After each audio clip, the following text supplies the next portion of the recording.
Baik, Assalamualaikum warahmatullahi wabarakatuh. Kita mulai perkuliahan mata kuliah pengantar akuntansi 2, materinya mengenai aset tetap ya. Sini akan saya jelaskan mengenai materi tersebut.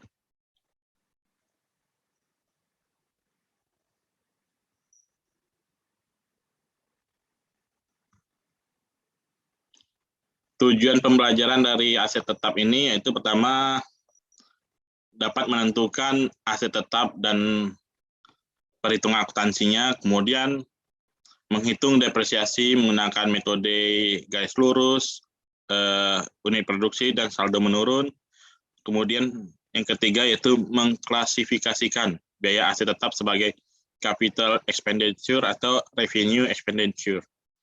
Keempat, menjurnal penyelesaian aset tetap tersebut. Kemudian yang kelima, menentukan saya guna usaha aset tetap beserta peraturan akuntansi yang berkait. Nah, sebelumnya pengantarnya terlebih dahulu, biar kalian mengerti apa itu gambaran dari aset tetap dalam perusahaan. Yang jelas, aset tetap itu yang pertama memiliki komponen yang signifikan dalam laporan posisi keuangan. Karena dia ada akun tersendiri ya, aset tetap itu. Kemudian bersifat tangible, kemudian masa manfaatnya jangka panjang, yaitu lebih dari 1 tahun. Kemudian digunakan dalam operasi perusahaan, yaitu dalam produksi atau disewakan atau administrasi dan lain-lainnya. Kemudian nanti pembebanannya dilakukan secara depresiasi atau penyusutan. Contoh dari aset tetap itu yaitu ada tanah, bangunan, peralatan.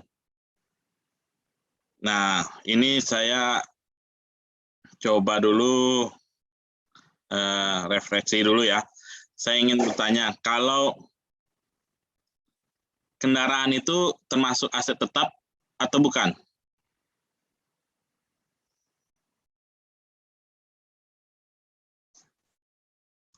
Gimana? Kendaraan, baik motor atau mobil, termasuk aset tetap atau bukan? Termasuk, Pak. Termasuk aset tetap. Kalau motor, pada dialek motor, termasuk aset tetap atau bukan?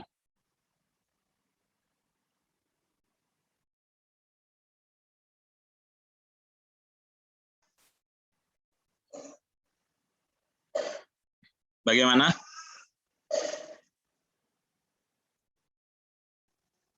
Tiara? Hengki, bagaimana? Ya, Pak. Kalau motor dalam dialek motor itu termasuk aset tetap atau tidak?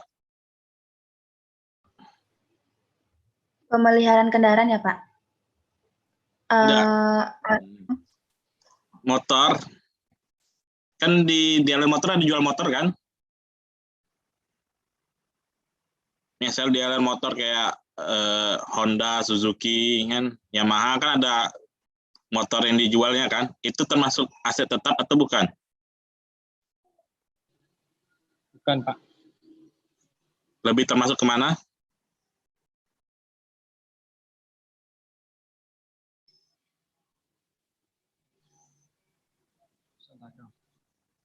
Masuk perusahaan dagang, Pak.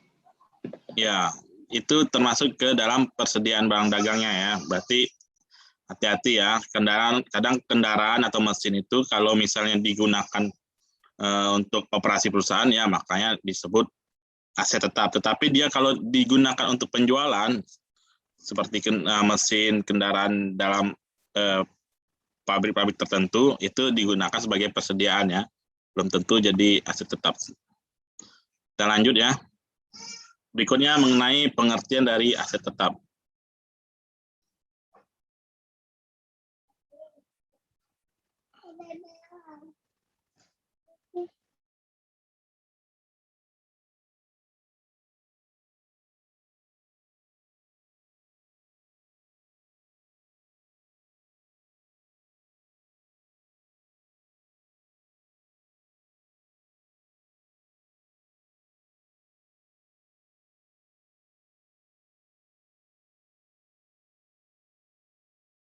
Baik, menurut PSAK nomor 16, aset tetap itu adalah aset berwujud yang dimiliki untuk digunakan dalam produksi atau penyediaan barang atau jasa untuk direntalkan kepada pihak lain atau tujuan administratif dan diharapkan untuk digunakan selama lebih dari 1 periode.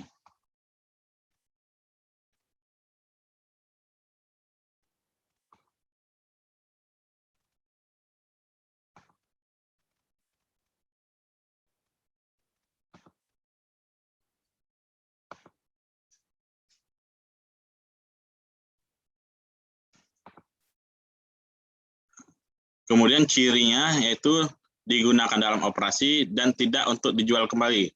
Kan seperti yang tadi kan, kendaraan tadi yang motor di dealer tadi kan tidak untuk dijual kembali, berarti bukan merupakan aset tetap. Kemudian yang kedua, ciri kedua yaitu bersifat jangka panjang dan biasanya disusutkan, dan yang ketiga yaitu memiliki wujud.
Baik, maaf tadi ada gangguan karena ada telepon. Kita lanjut lagi ya.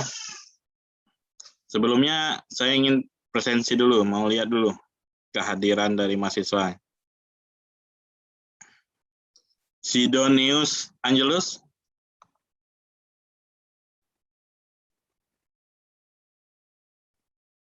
Belum hadir ya. Ini main cepat aja, nanti pas terakhir nanti hadir ya. Nanti terakhir saya coba presensi ulang.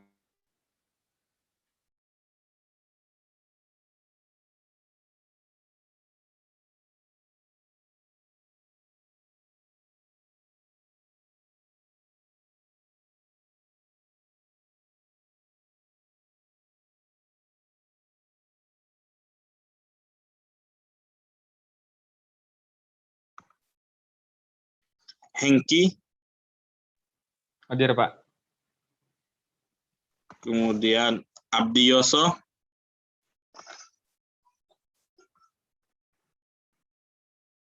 Belum hadir. Tiara Putri. Hadir, Pak. Ayu Marcella. Hadir, Pak. Gilang Saputra. Hadir, Pak. Ade Ayu. Hadir, Pak. Johanna.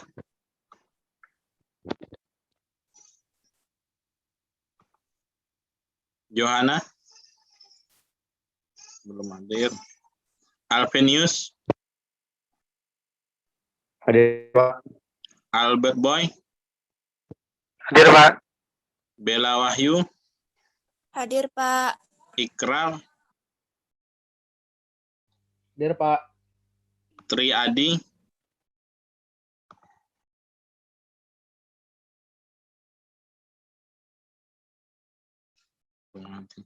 Patar.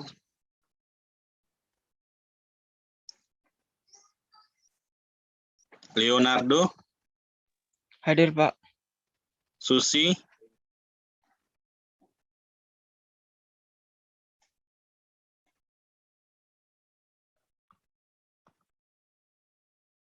Sri Ganda.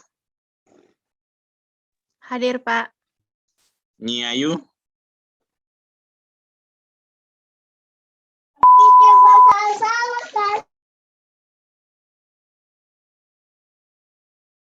Baik, untuk kelas berikutnya nanti saya panggil lagi. Kita mau lanjut lagi dulu ya.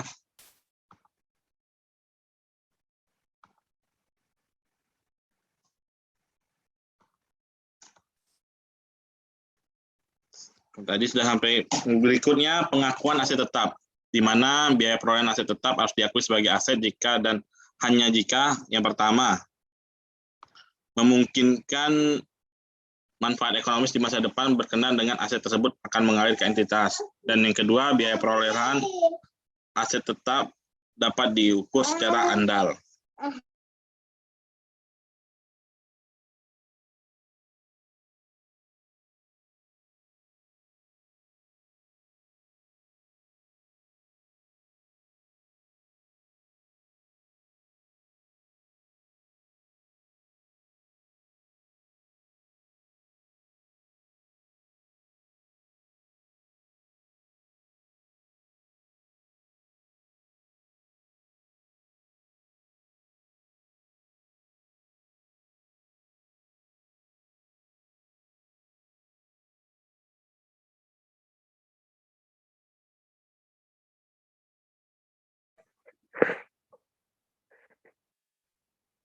Mohon maaf, Pak. Suaranya, Pak. Suaranya, Pak. Baik, mohon maaf. Pengakuan aset tetap pada suku cadang utama dan peralatan siap pakai termasuk aset tetap dapat diakui jika yang pertama digunakan lebih dari satu periode, kemudian hanya digunakan untuk aset tertentu, dan yang ketiga untuk komponen yang diganti atau tidak diakui. Kemudian unit ukuran dalam pengakuan sesuai kondisi entitas. Kriteria agresi yaitu atau individual, di mana pengakuannya dapat diakui apabila mempengaruhi nilai aset. Yang kedua, mempengaruhi biaya depresiasi atau biaya operasi. Kemudian evaluasi prinsip pengakuan yaitu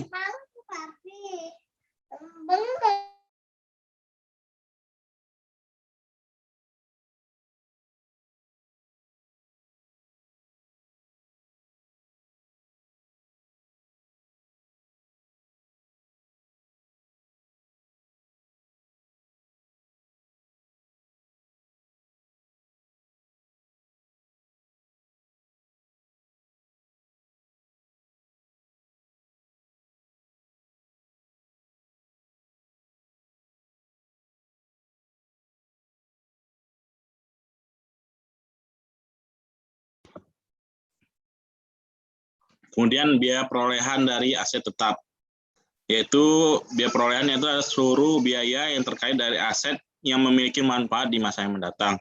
Kemudian aset lain yang berfungsi agar suatu aset dapat memiliki manfaat di masa mendatang.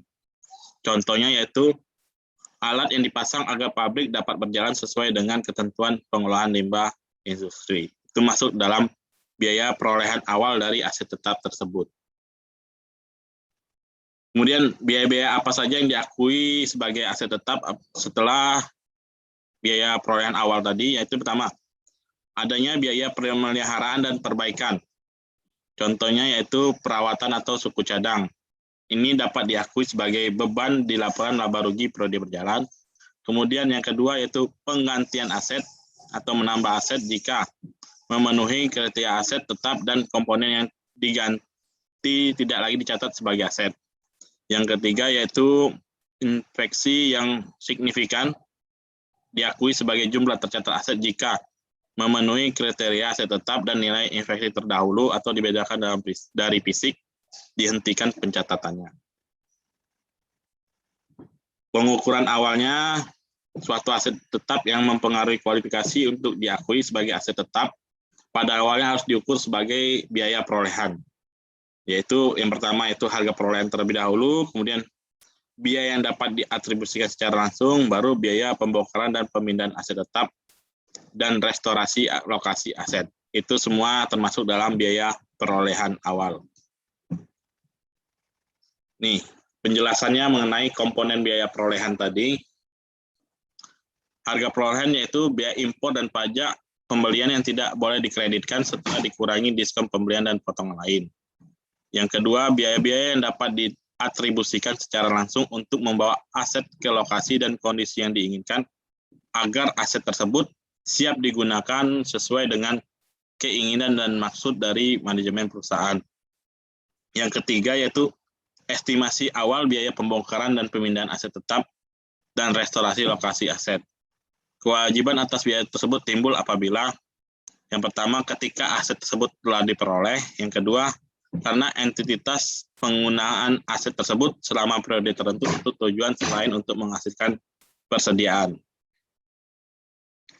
Contoh-contoh biaya yang diatribusikan langsung yaitu pertama, biaya imbalan kerja, biaya penyiapan lahan untuk pabrik, biaya handling dan penyerahan awal, biaya perakitan dan instalasi, biaya pengujian aset apakah berfungsi dengan baik, dan yang kemudian fee atau komisi profesional.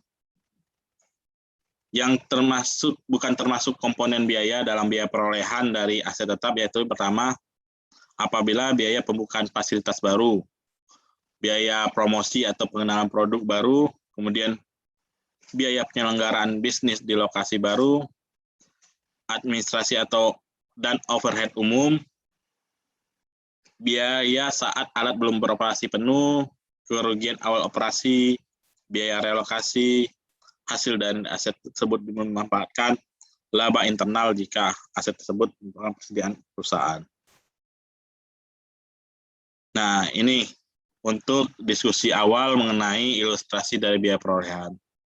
Berikut ini biaya yang dikeluarkan oleh PT Kelana dalam rangka perolehan mesin baru untuk produk barunya. Yang pertama, 5 miliar untuk pembelian mesin, 50 juta untuk biaya tenaga kerja, 100 juta untuk penyiapan lokasi pabrik, 80 juta untuk pengiriman mesin, 500 juta PPN, dan 500 juta biaya masuk. Kemudian biaya promosinya produk baru itu sebesar 800 juta, biaya instalasinya sebesar 120 juta, pengetesan awal 50 juta, grand opening 130 juta, biaya tenaga kerjanya untuk pengetesannya sebesar 30 juta, dan BOP-nya untuk administrasinya sebesar 25 juta. Dari berbagai macam biaya ini, tidak semuanya masuk dalam biaya perolehan, tetapi ada beberapa yang termasuk biaya perolehan, ada sebagian lagi itu bukan termasuk biaya perolehan, jadi tidak bisa diakui dalam aset tetap tersebut. Biar lebih cepatnya kita langsung masuk, apa saja sih?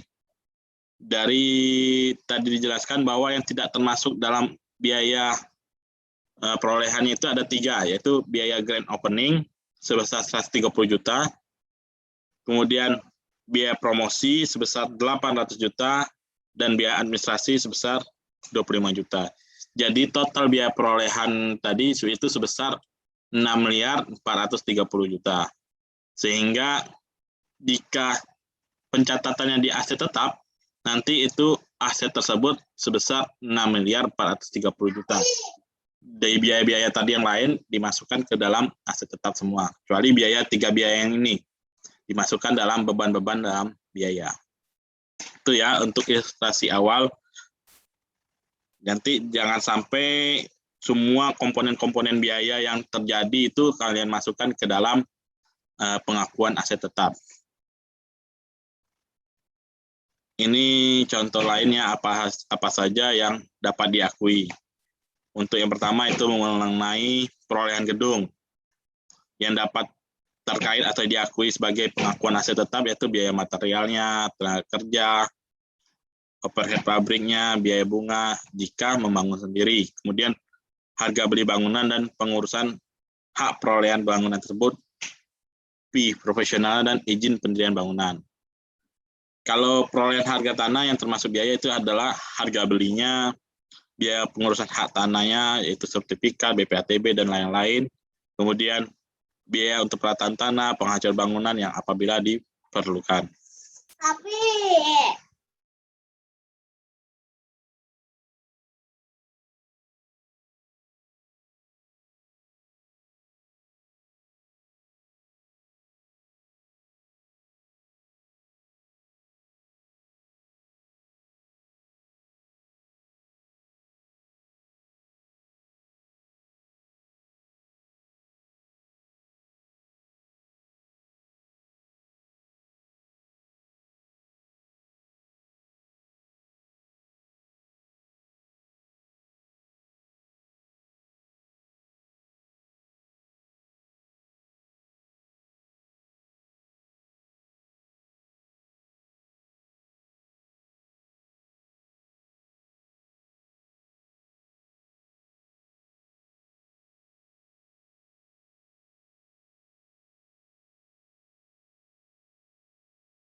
Kita lanjut ya, mohon maaf tadi ada gangguan.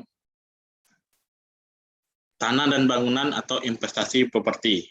Dalam PSAK nomor 13 yaitu adalah properti, yaitu tanah atau bangunan atau bagian dari bangunan yang dikuasai oleh pemilik atau leasing melalui sewa pembiayaan untuk menghasilkan rental atau kenaikan nilai, atau kedua-duanya dan tidak untuk yang pertama digunakan dalam produksi, yang kedua dijual dalam kegiatan usaha sehari-hari. Kriterianya sama dengan pengakuan dari PSAK nomor 16. Nih, perbedaan antara pengakuan awal dari PSAK 13 dan PSAK 16. Yang PSAK 13 mengenai fair value model, yang PSAK 16 mengenai reflation model.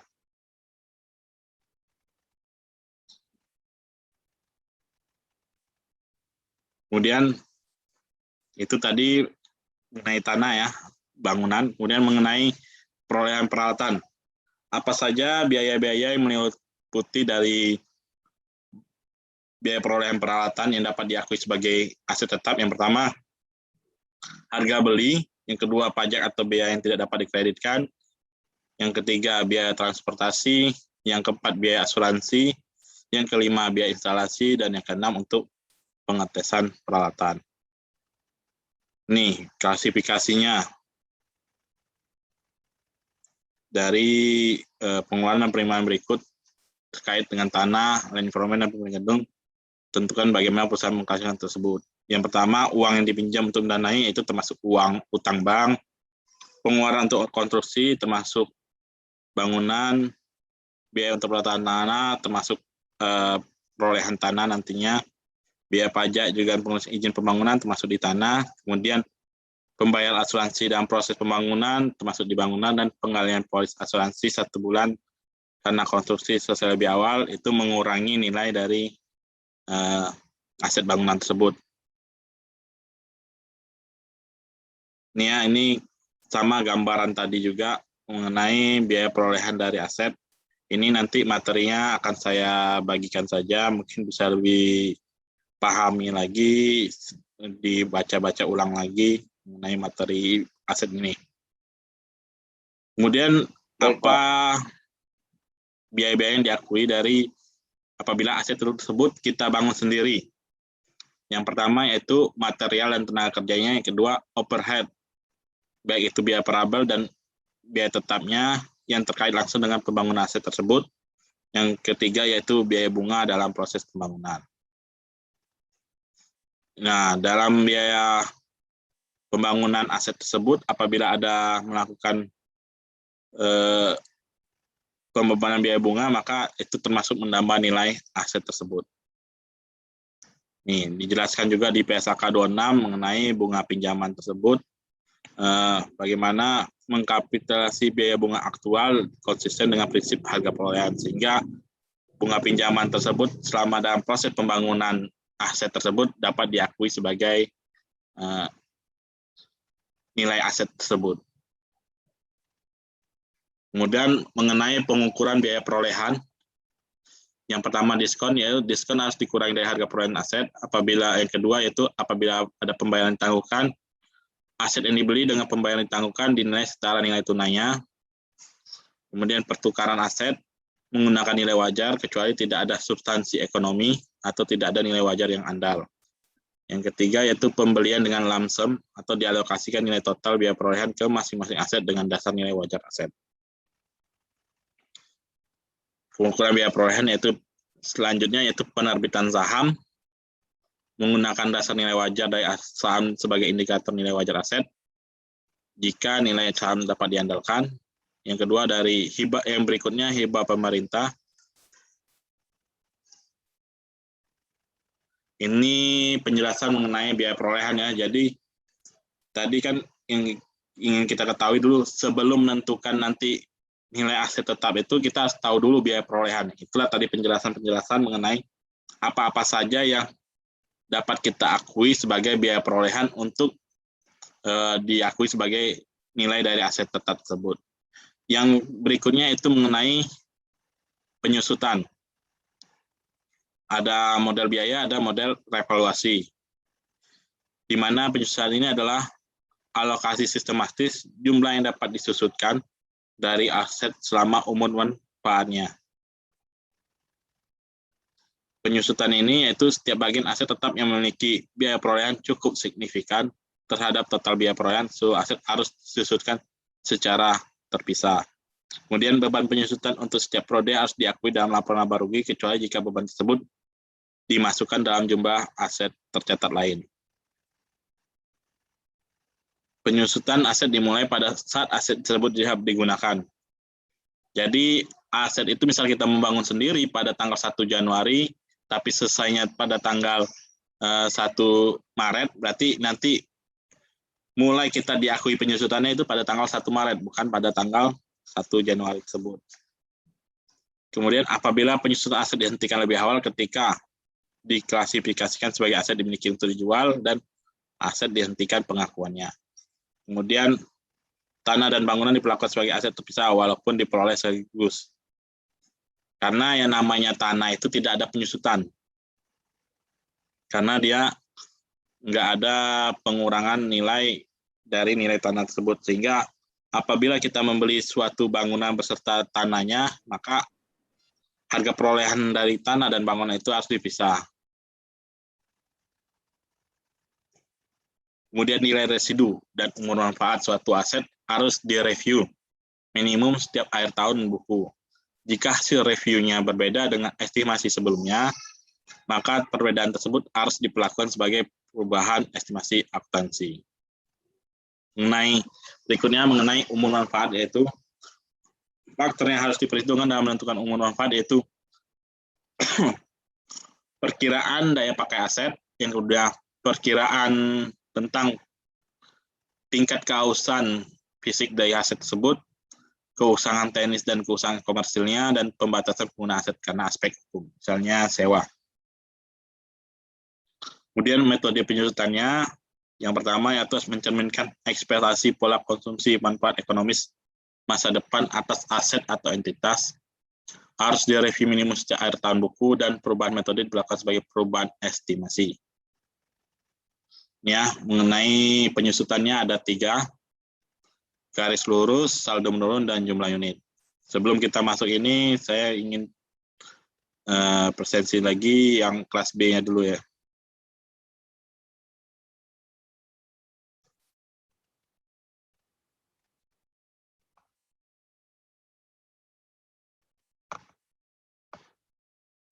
Alif Al-Farizi.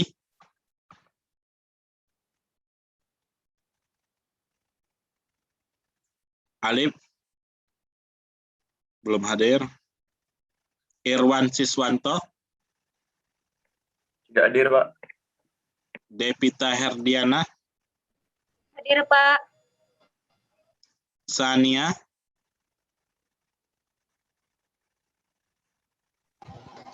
Hadir, Pak. Hadir, Pak. Satu bilang izin, satu bilang hadir, gimana ini? Tidak, tadi mati lampu, Pak. Kami minta tolong, udah hidup lampunya. Kemudian Muhammad Anif. Hadir, Pak. Lisa Aulia. Hadir, Pak. Gavo Andika. Hadir, Pak. Nabil Habib. Hadir, Pak. Siti Sabriani. Hadir, Pak. Intan Julita. Hadir, Pak. Mikael. Hadir, Pak. Ihsan Padilla. Hadir, Pak. Anatri.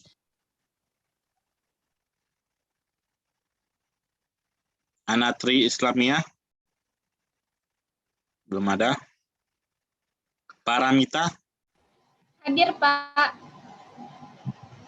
Regina. Hadir, Pak. Imam Sapi'i. Hadir, Pak. Rifki Yasin. Mana Rifki? Hadir, Pak. Dwi Melsa. Hadir, Pak. Baik, kita lanjut ya mengenai materi penyusutan. Di mana nanti materi penyusutan ini adalah salah satu dari tugas akhir kalian yang akan kalian lakukan nanti ya.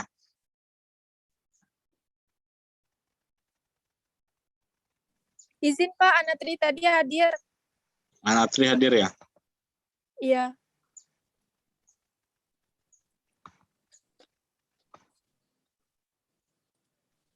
kasih, Pak. Baik, kita lanjutkan ya.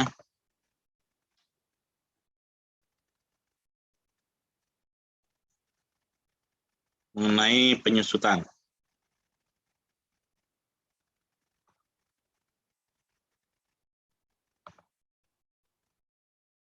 Di mana metode penyusutan yang biasa kita gunakan itu ada 3 garis lurus, yaitu menghasilkan pembebanan yang tetap sepanjang umur manfaat selagi nilai residu tidak berubah. Sehingga baik tahun pertama, tahun kedua, dan sampai tahun terakhir pun nilainya akan sama. Kemudian ada yang kedua yaitu saldo menurun, di mana menghasilkan pembebanan yang menurun sepanjang umur manfaat. Sehingga tahun pertama bisa 400, tahun keduanya nanti jadi 200, tahun ketiga jadi 100, dan terus menurun sampai dengan akhir manfaatnya.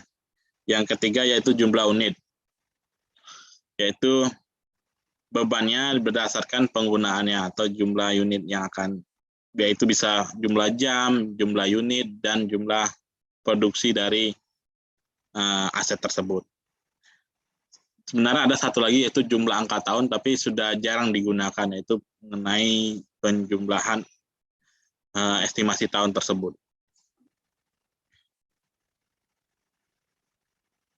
Ini sifat dasar aset tetap.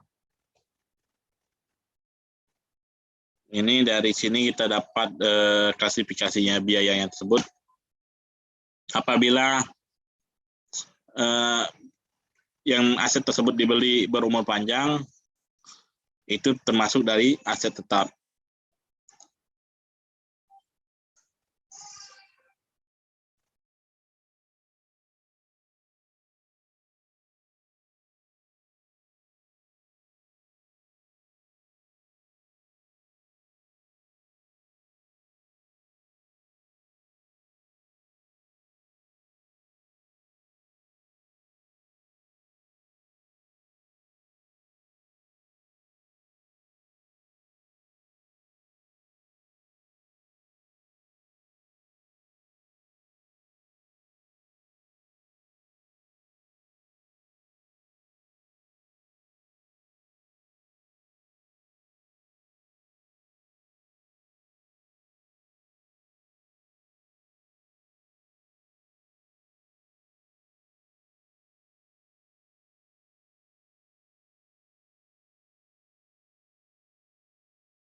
Kita lanjut ya.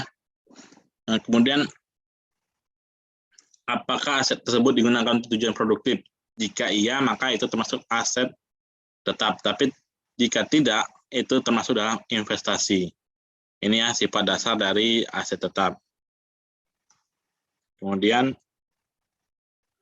sifat dasar dari depresiasi. Semua aset tetap, kecuali tanah, kehilangan kapasitasnya saat digunakan, sehingga kehilangan kapasitas tersebut diakui sebagai beban depresiasi. Makanya seperti saya jelaskan tadi ya, karena tanah tidak kehilangan kapasitasnya, makanya tanah itu tidak dilakukan depresiasi. Jadi satu-satunya aset tetap yang tidak dilakukan depresiasi yaitu tanah. Makanya apabila membeli seperti ini tadi, membeli bangunan, itu langsung dipisahkan antara nilai bangunan tersebut dengan nilai asetnya. Kemudian ada depresiasi fisik, yaitu terjadi dari pengausan atau perusakan saat digunakan atau karena cuaca. Sedangkan depresiasi fungsional terjadi saat aset tetap tidak lagi dapat digunakan pada tingkat yang diharapkan. Di mana biaya depresiasi itu adalah biaya perolehan dikurangi nilai sisa. Kemudian nanti baru dibagi dengan masa manfaatnya berapa tahun. Makanya itulah beban depresiasi per periode atau per prodi. Nih contohnya, silakan kalau kalian daripada nanti mengulang-ulang ke belakang lagi, catat dulu contoh soal dari penyusutan ini. di mana biaya awal diketahui 24.000, masa manfaatnya 5 tahun, masa manfaat dalam jamnya adalah 10.000 jam, dan nilai sisanya adalah 2.000.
Baik, kita masuk ya.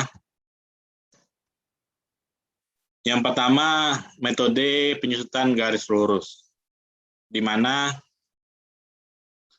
kita mencari terlebih dahulu biaya depresiasi tahunannya, yaitu biaya dikurangi nilai sisanya dibagi masa manfaat. Di sini kita ketahui tadi berapa biayanya?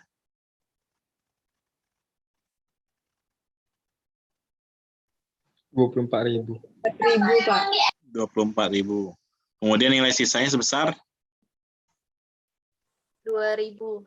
2.000. Kemudian baru dibagi dengan umur atau masa manfaatnya, yaitu sebesar 5 tahun. Sehingga dapat depresiasinya per tahunnya itu 4.400.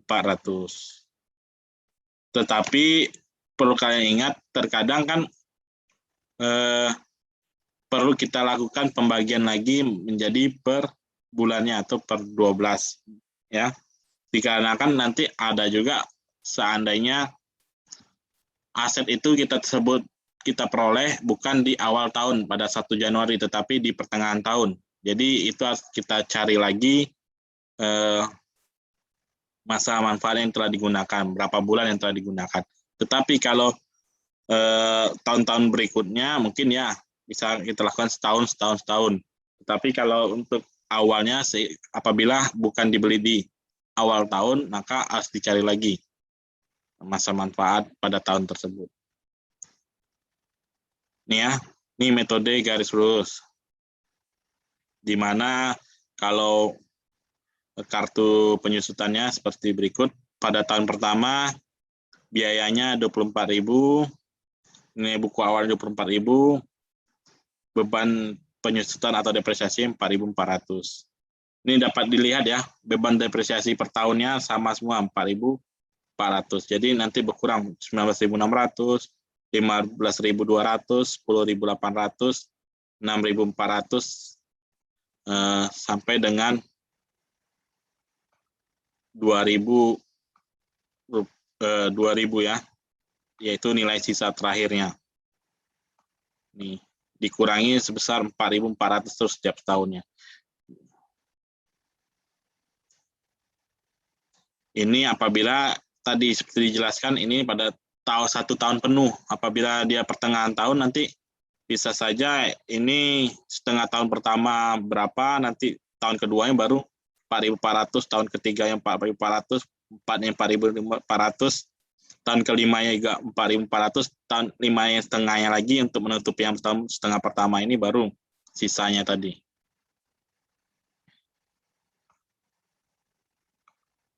Ini ya mengenai garis lurus. Biasanya kalau garis lurus ini metode yang paling sederhana, yang paling mudah untuk kita gunakan. Sehingga terkadang di latihan-latihan, di ujian-ujian, mahasiswa sering meminta yang digunakan hanya metode garis lurus. Berikutnya metode unit produksi, di mana sama seperti tadi, biaya dikurangi dengan nilai sisanya, dibagi dengan kalau unit produksi ini di masa manfaat dalam unitnya, boleh dalam unit, dalam jam, atau dalam kapasitas yang digunakan. Sehingga nanti dapatlah depresiasi per unit atau per jamnya tersebut. Dalam hal ini kan kita ketahui tadi sama biaya perolehannya sebesar 24.000, nilai sisanya 2.000, dan masa penggunaannya itu hanya 10.000 jam. Sehingga nanti biaya per jamnya adalah 2,20 per jam. Jadi nanti baru kita lihat pada tahun tersebut berapa jam sih yang telah dipakai, tahun berikutnya berapa jam yang telah dipakai. Jadi ini baru menentukan biaya depresiasi per jamnya, tapi bukan per tahunnya yang tahun periode tersebut ya.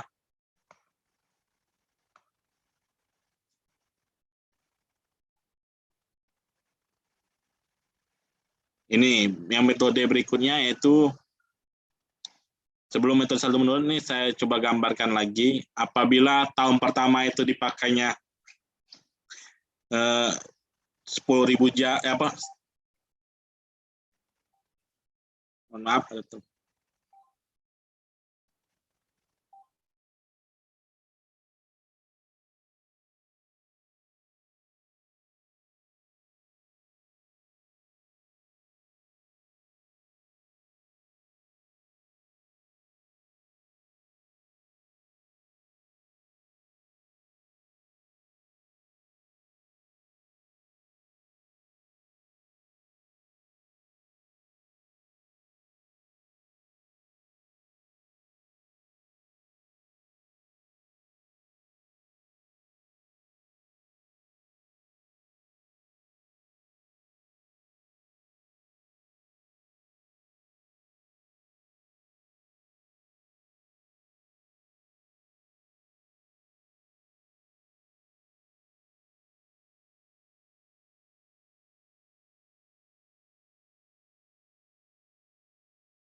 Baik, baik kita masuk ke contohnya. Seandainya, nih tahun pertama itu digunakan 2.000 jam. Tahun kedua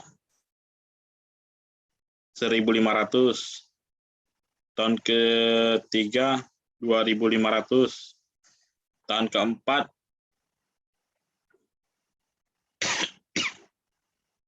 3.000 dan tahun kelima 1.000 jam.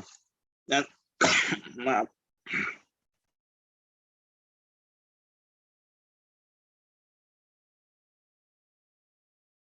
Jadi nanti seperti yang tadi ada kartu apa namanya?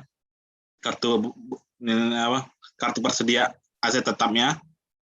Makanya di tahun pertama akan terjadi penyusutan berapa?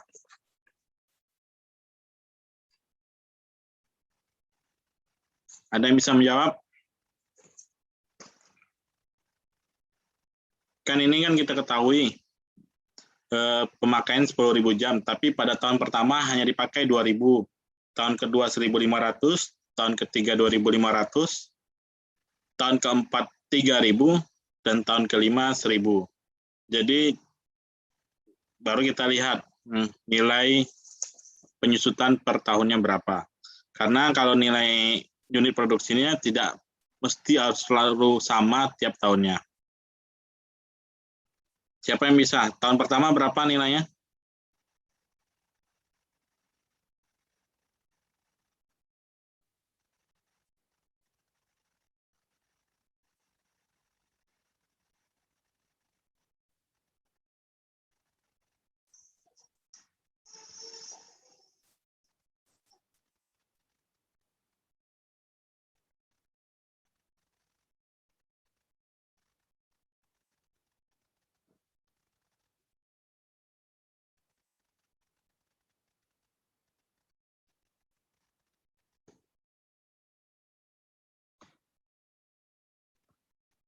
Coba kalian cari terlebih dahulu ya.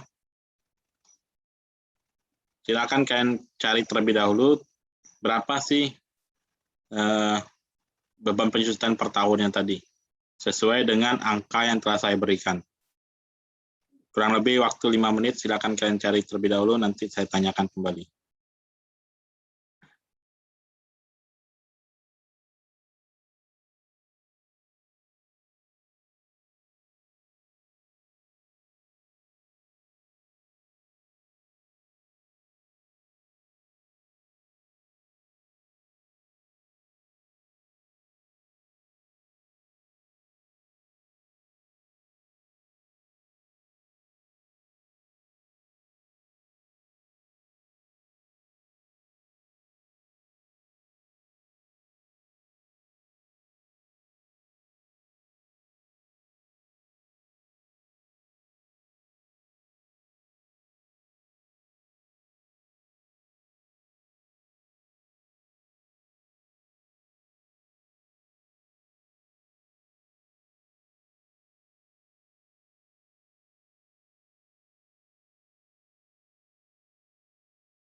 Baik,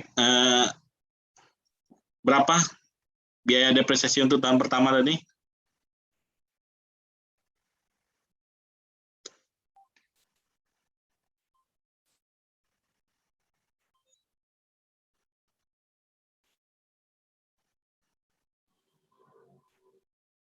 Halo?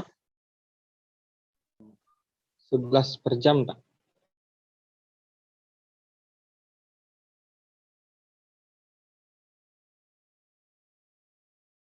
Berapa?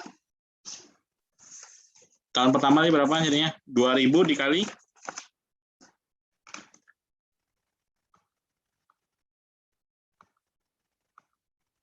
Jadi untuk tahun pertama, yaitu kan 2.000 jam tadi kan? Dikali dengan 2,20. Hasilnya berapa? 4.400, Pak. 4.400, 400, Pak. Jadi untuk tahun pertama penyusutannya adalah $4.400. Untuk tahun kedua, berapa jam tadi? 500. 1.500 dikali 2, sama berapa? 3.300, Pak. 3.300. Tahun ketiga 2.500 dikali dengan 2,2.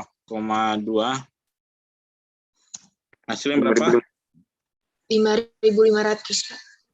5.500. Dan tahun keempat 3.000 jam dikali 2,20 sama dengan berapa? 600, Pak. 6.600. Dan tahun terakhir sebanyak 1.000 jam dikali 2,20 hasilnya 2.200. Jadi jumlah totalnya semuanya berapa ini?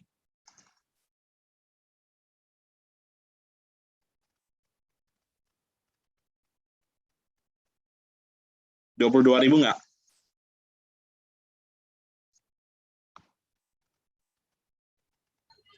Iya, Pak. Ya, berarti yaitu 22.000 dapatnya dari mana? 24.000 dikurang 2.000 ini. Jadi total seluruh biaya depresiasi penyusutannya adalah 22.000 selama 5 tahun tersebut. Ini ya, kalau dibuat kartu penyusutan dari aset tersebut apabila menggunakan unit produksi. Berikutnya, baru kita masuk ke metode saldo menurun.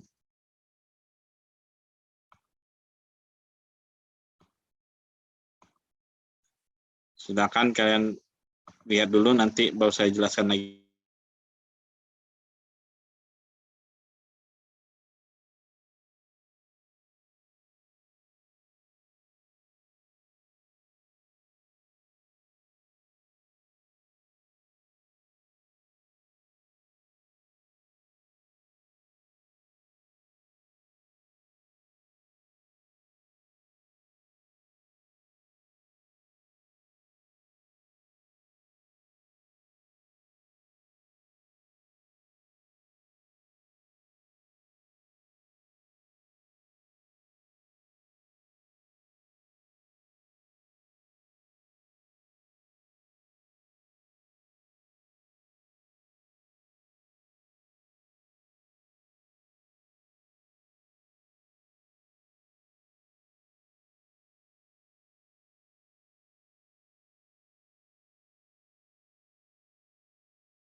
Baik, kita masuk mengenai metode saldo menurun.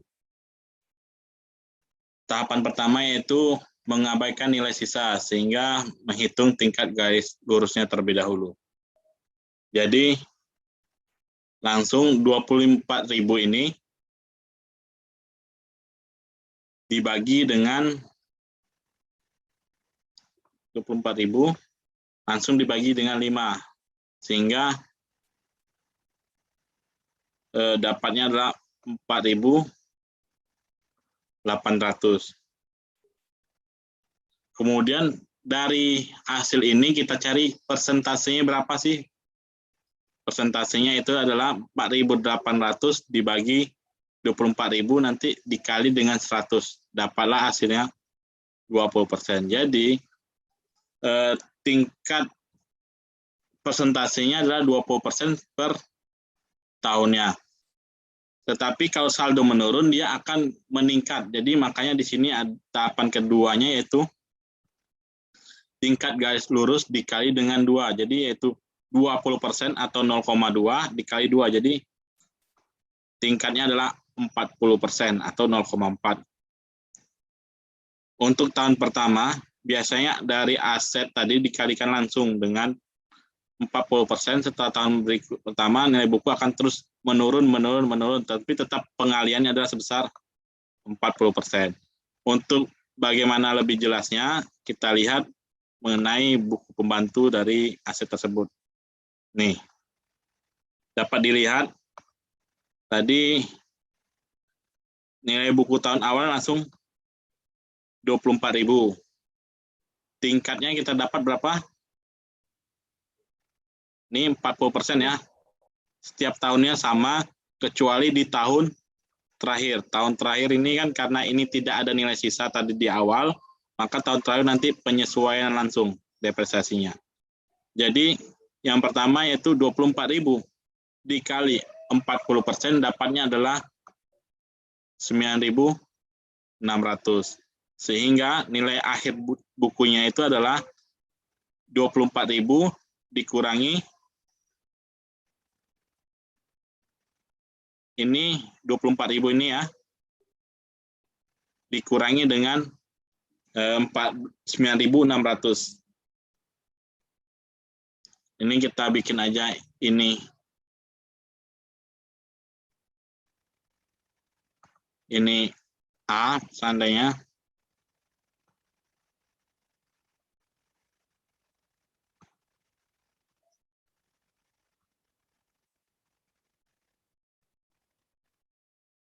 Sedangkan ini B. Nanti nilai buku itu adalah A dikurangi dengan ini dapatnya adalah A dikurang dengan B. Itu ya. Makanya 24.000 dikurangi dengan 9.600 dapatnya 14.400. Jadi nilai awal buku tahun berikutnya, tahun kedua, yaitu sebesar 14.400 dikali 40% dapatlah 5.760. Sehingga nilai akhir bukunya itu adalah 14.400 ini dikurangi dengan 5.700. Dapatlah 8.640. Sama, tahun ketiga juga seperti itu. Nilai buku awal tahunnya adalah nilai akhir buku tadi. 8.640 dikali 40% dapatlah 3.456, sehingga nilai buku akhir tahun tersebut adalah 8.640 dikurangi 3.456 dapatlah 5.184. Sama, tahun keempat juga seperti itu, dapatlah 3.110. Dan tahun terakhir 3.110 tidak perlu dikalikan lagi tingkatnya 40%. Karena ini kita mencari nilai akhir buku yang diinginkan tadi berapa? Yaitu 2.000 dolar kan tadi nilai akhir bukunya yaitu 2.000 dolar. Sehingga 3.110 ini berapa sih bisa dapat jadi 2.000, yaitu dikurangi dengan nih 3.110 dikurangi 2.000 dapatlah 1.110. Sehingga tadi sama seperti soal yang tadi, yaitu ini 2.200, nilai sisanya adalah 2.000. Nih, karena nilainya setiap tahunnya semakin menurun, maka ini namanya metode saldo menurun. Sampai di sini paham kan? Bagaimana? Ada yang mau ditanyakan? Kalau tidak, kita lanjut. Ini merevisi estimasi depresiasi, nilai asetnya 130, akumulasi penjusutannya 40.000, nilai bukunya 90.000. Nih, kemudian ini capital expenditure dan revenue expenditure di mana? Apabila meningkatkan efisiensi atau kapasitas, ya, itu termasuk kapital. Kalau tidak, ada berikutnya yaitu meningkatkan masa manfaat. Kalau iya, maka revenue. Kalau tidak, yaitu revenue expenditure di mana debit akun beban untuk perawatan perbaikan biasa, bukan untuk akumulasi depresiasi.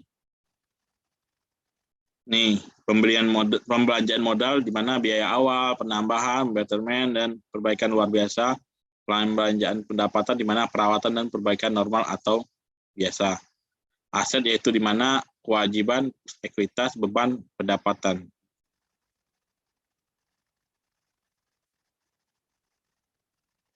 Itu ya, mengenai aset tetap. Ada yang mau ditanyakan nggak mengenai metode penyusutan dari aset tetap tadi?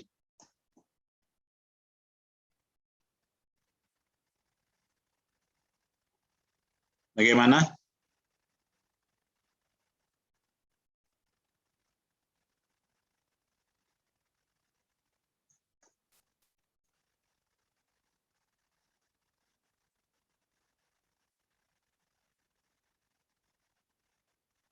Ini saya mau presentasi lagi, mohon aktifkan kembali semua kameranya terlebih dahulu.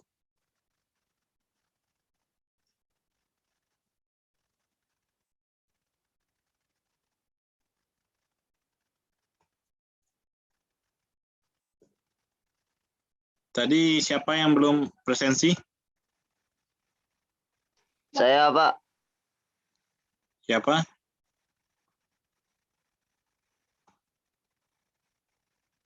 Kelas A sudah semua ya, atau masih ada yang belum tadi? Saya, Pak, belum. Belum. Saya, Pak. Sebutkan namanya siapa? Triadi, Pak. Triadi Setia Putra. Kemudian siapa lagi yang belum tadi? Nyi Ayu, Pak. Nyi Ayu. Selanjutnya? Patar, Pak. Patar Ronaldo. Kemudian siapa lagi yang belum tadi presensi?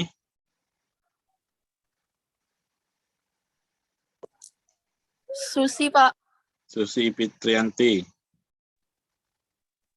Abdi Yoso sudah hadir?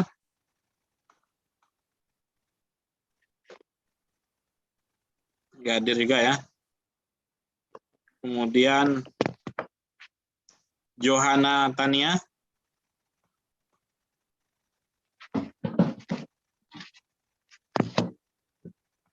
Nggak hadir juga. Sri Ganda.